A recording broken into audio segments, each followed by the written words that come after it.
Render unto Caesar what belongs to Caesar, and unto God what belongs to God. This is maybe the devil's favorite quotation from Jesus. For under his guise, Caesar is ever busy grabbing everything it can possibly put under its tent, while piously insisting that religion has no place in politics. Anyone who thinks God has nothing to do with politics has never read the Ten Commandments, and certainly hasn't read the Torah, the first 5 books of the Hebrew Bible, which spell out in exquisite detail just how intertwined God is with how people live together. So, what belongs to Caesar?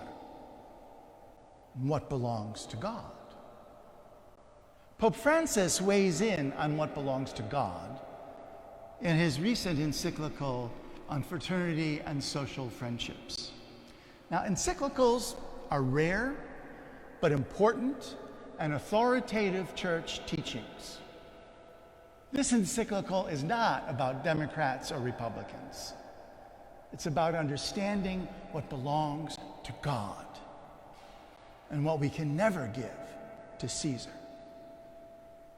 So this homily is my Cliff Notes version of chapter 3 of the encyclical.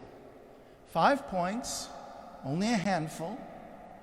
My hope is to whet your appetite to read the whole thing, preferably the Paulist press version when it comes out on November 4th. First, you belong to God and the person alongside you, in front of you and behind you and across the aisle from you. You belong to God, not Caesar. Your life belongs to God, and God has given it you to live. So live it. Caesar has no right to take it, and has no right to prevent you from living it to the full. Second, our lives are intertwined, interconnected. None of us lives for themselves. We are part of a great tapestry of life, woven by the earth on which we live, the people who live on it now, those that came before us. Pope Francis says, and I quote, "None of us can experience the true beauty of life without relating to others, without having real faces to love." Without having real faces to love. What is time, the Holy Father says, except an opportunity for relationships? He says, I quote, "In the depths of the human heart, love creates bonds and expands existence. It draws people out of themselves towards others." So Caesar has no right to draw boundaries that exclude love, limiting who can be loved, defining who can be ignored. Third, real love draws us beyond borders towards people who are different from ourselves. Again, I quote, "The future of the earth is not monochrome. If we are courageous, we can contemplate all the variety of the diversity of what each individual person has to offer." Francis says, this world exists for everyone, regardless of where we were born and what race we are, what language we speak, what talent we possess, or any other of the myriad differences that color the human experience. Again, to quote the Holy Father, "Other cultures are not enemies from which we need to protect ourselves. but different reflections of the inexhaustible richness of human life.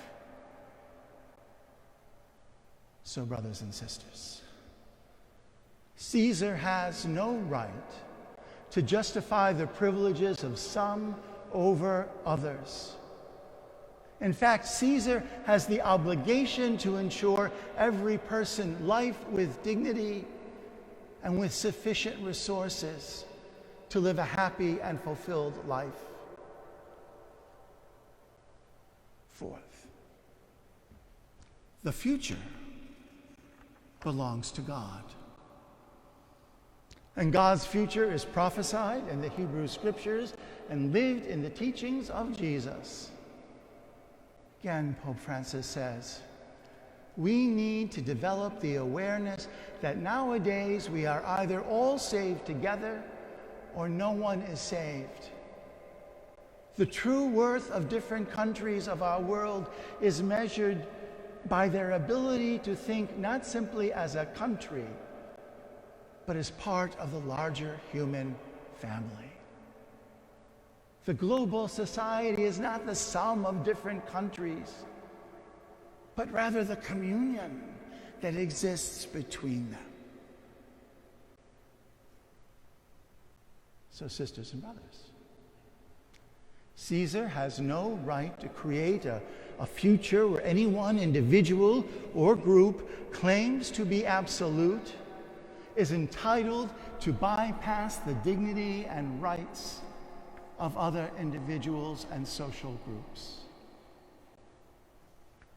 Fifth, and this morning, finally, the Holy Father says, the spiritual state of a person's life is measured by love, which alone determines the value of a human life. Let me say that again.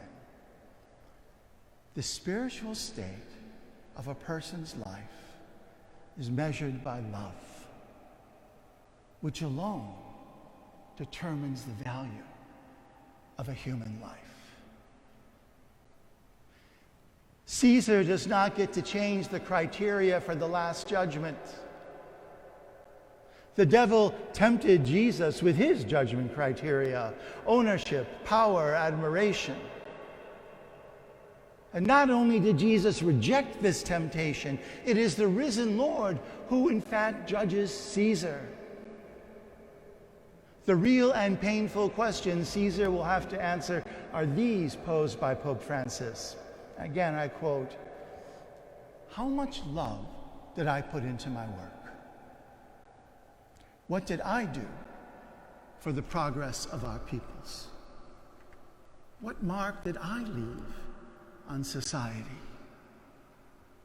What bonds did I create? What positive forces did I unleash?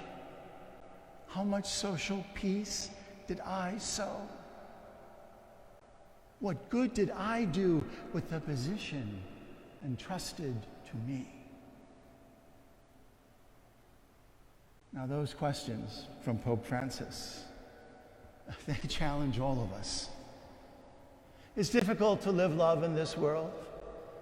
Just ask the crucified Jesus how it worked out for him. We make as many mistakes as we get it right. But at the very least, sisters and brothers, at the very least, our mistakes should be made in giving to God what belongs to God, not handing it over to Caesar. Amen.